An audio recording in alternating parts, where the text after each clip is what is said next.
Hello बच्चों, let's read this question. The question says, a point source S is placed at the bottom of a transparent block of height 10 mm and refractive index 2.72. It is immersed in a lower refractive index liquid as shown in the figure. It is found that the light emerging from the block to the liquid forms a circular bright spot of diameter 11.54 mm on the top of the block. So the refractive index of the liquid is key concept.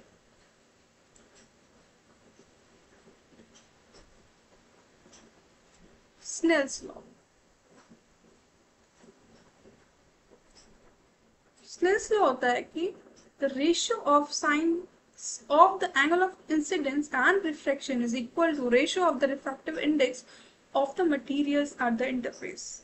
जो कि होता है n1 sin theta 1 equals to n2 sin theta. n1 और n2 है refractive index of the medium of incident ray and refractive ray, और theta 1 angle of incidence और theta 2 है angle of refraction. So अब जो हमें क्वेश्चन में given है उस अकॉर्डिंग हम प्रोसीड करते हैं. तो सबसे पहले हम ड्रॉ करते हैं डायग्राम सोर्स और ब्राइट स्पॉट का. जो सोर्स और ब्राइट स्पॉट का डायग्राम होगा ये होगा हमारा सोर्स.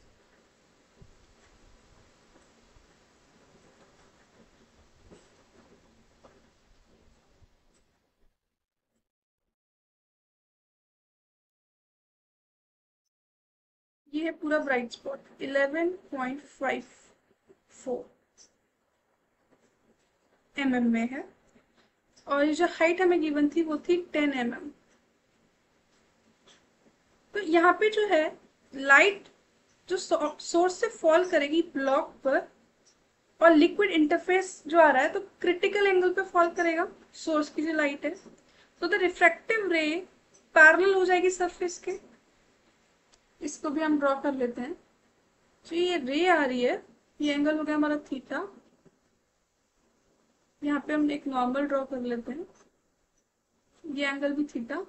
तो ये इसके सरफेस के पैरेलल हो जाएगी रे जो आ रही थी, क्योंकि ये क्रिटिकल एंगल पे फॉल कर रही है.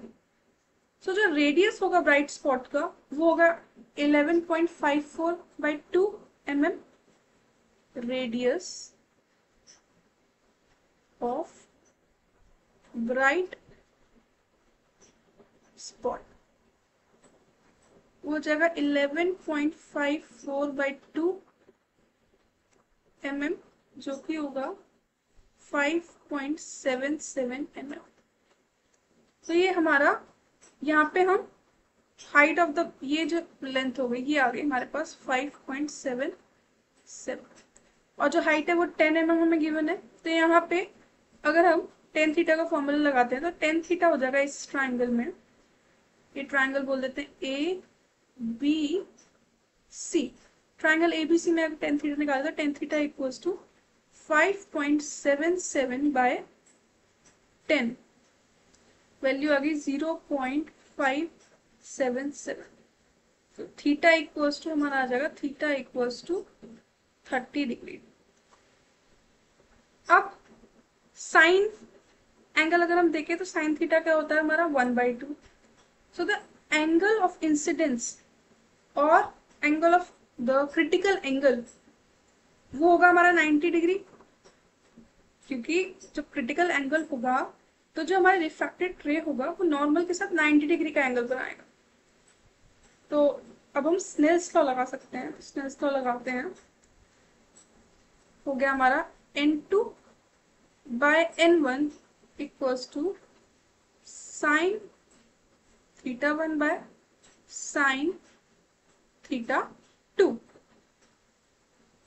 और यहाँ पे जो n1 है वो है refractive index of first medium.